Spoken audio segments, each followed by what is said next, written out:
Welcome to Melodies TV, Ghana's #1 social platform. Me mamuni akwaba eba Melodies TV so. Asemba I was say you two sides. Na I mean based on comments and Crawford air passing, based on Asema and Crawford air on Kennedy Japan Asema air by I think I need to set some records straight. Now, answer never to us on the subscribe, not clicking notification bell, so you know latest news be about on Ebeka. More who say I have really criticized Kennedy Japan on this matter and a lot of matters. I have also criticized his followers, Oma Wamudinechi. I have also criticized a year groups at Wamudi Kennedy Japan din atu omoso. I have also criticized Oma Wamo Esoso Kennedy Japan so. Me ka say Wamo ye no eye yodium and there assembly Edia Bay. Se wunima and there me no ka say 14th and there enanke was Kennedy Japan asem no okokot. But court now Wamu do no court ne tre say woman kasa woman serve Kennedy Japan invitation say wombra nti afiansa woman serving invitation within 3 days nti Kennedy Japan was say woba court by Friday which is 18th nti and there 14th and a mayor report way now sensem no nia ekoso no me hu say nkrofo kasa lawyer Morris Sampao sensem bia wo de atodwa some of my subscribers and so nsem bia wo mo de atodwa asem ni na no de ma Kennedy Japan okodi judge atem asase ho manso.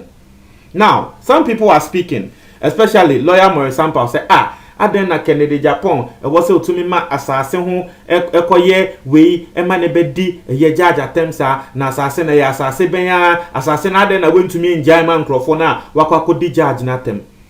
Me assure say okra wutim na bia that was your mentality because in crofo na asani me audio wa moka say wa show assassin kitwe bi pa Kennedy Japan assassin wo sika na ke was uja assassin man crofo no and there asema de akoba no Mr. Ghana for we shouldn't be behaving that way. Yes, we are all bashing Kennedy Japan on that matter, we are all bashing him on that matter, but men ka say ebia assassin no Kennedy Japan because in crofo no ka atre say your mo assassin na Kennedy Japan ba beje sana nkrofo nso wo mo side no wo mo eka the people are wo mo dey asem no court and asem wo mo nso kan no say yo mo asase Kennedy Japan so say asase no ye ne there for 18 years but here two ways either asase no indeed Kennedy Japan there and na say enye ne there. Now a lot of people are saying say asase no ye ne there into the yen fan say asase no ye Kennedy Japan as one say two ways. It's either it's for Kennedy Japan or not. Assembly will court into yen to me nka say ebia way unless a court decide this assassin no this is the rightful owner but two ways. So let's take it the first case if ebia assassin indeed Kennedy Japan there and then the man crofo pass a comment say assassin enya assassin bia uwo sika na ke wo say wo jai assassin no man crofo no mesre yen jai sa de no because the bakuni yesikeni nti say assassin no indeed ne dia na nko wonjan ma obi. Why are we speaking that way? One ka obepene. So that is what I want to talk about. Because me when say nkrofo sending me audios on same way no, especially assassin no asem no more touch on assassin no asem no. That is what they are saying. Yenja is because what would tie me nya sure say ewiase musika wo nia adoya wo ye ema depending na no. So wo feel say wo bi je wa dia o de be man free sa keke da bi bibi te sa asase me nya sure because me am te hey me obi a me obi sa me now for make so Melodies obi a wo ya adoye but me njai say me aka sa me masase a me feel say masase e san say me ya adoye nti na me say wo bi contest sa asase no ne me pre ho na me say me jama no da bi enti sasemu a lawyer Morris Sampao kan ye no say asase ne kra no Kennedy Japan asase wo sika bebre asase ne kra na ka German crofo ne da bi if indeed he feels the land he's the rightful unless say ebia asase no enye Kennedy Japan dia e no die nu oden kwa akwaje they say senia wakafa announce ho no unless say ebia that is not the case but if indeed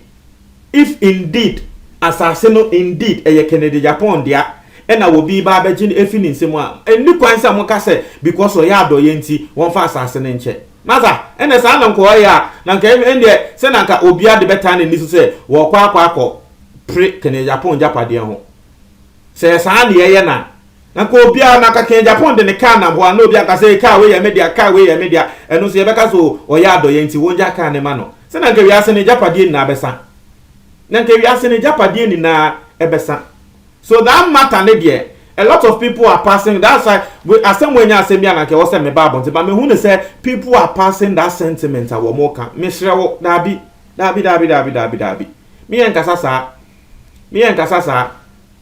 in fact me en kasa sa sin ba ko no mpe na asem kra na say o feel say ade bi ye ne dia na later e bia ye ko hu ne say eye ne dia. Yes, the person is the rightful owner. Ono ne pe eno de be che nipa kro no men ka so wo sika wo ya adoye nti no nipa ko ne wo kun wo ade we hu a wo de fa che no dabi.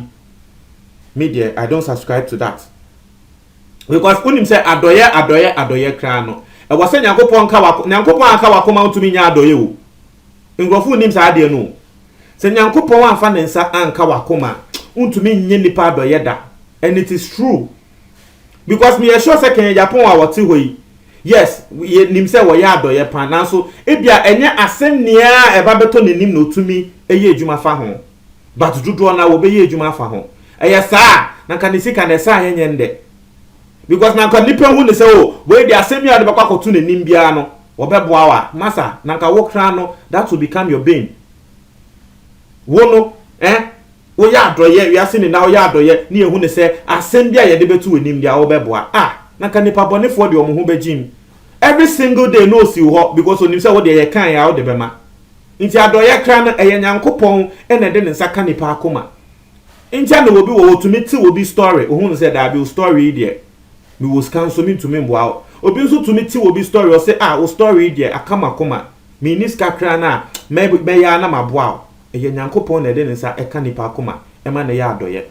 So if unless, and I've said it, unless the land truly doesn't belong to Kennedy Japan, and that is why they are even in court. Unless the land doesn't belong to him. Na paase na kasase no eye ne dia ampampampa na nko obi e die no den eje a. I mean, come on.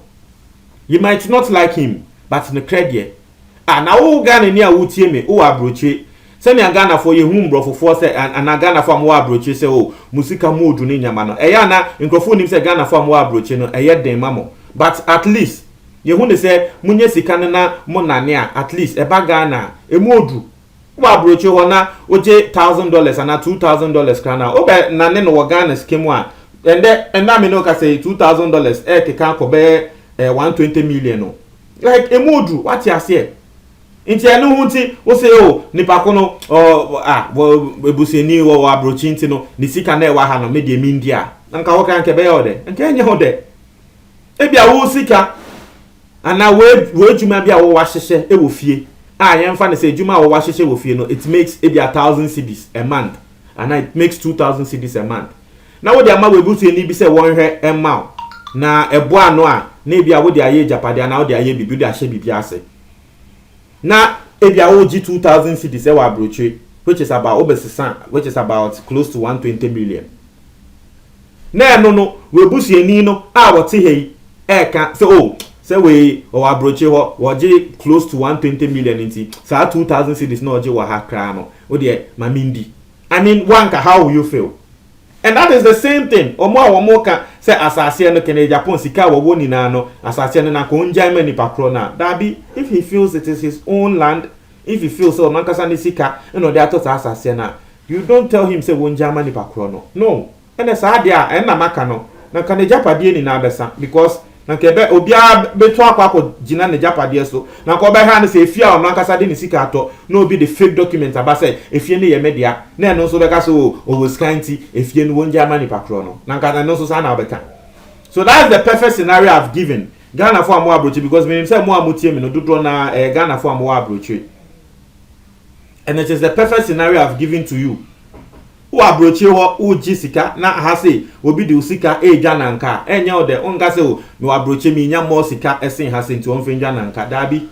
So let's just get that side right. Just that the matter is in court. A court and ebe hu ne say assassin ne kre eyeke. But I've told you, and this is in no way me being prejudicial.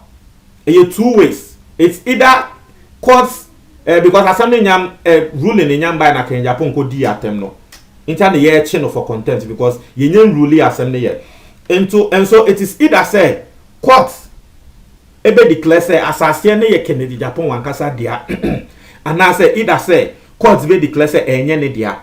So I'm just picking the possibility say if court declare say asase ye ono wankasa ne dia, sa comment na microphone no air pass no, it is just not right. Into no the other one no, mo try mo comment box ni mo me da say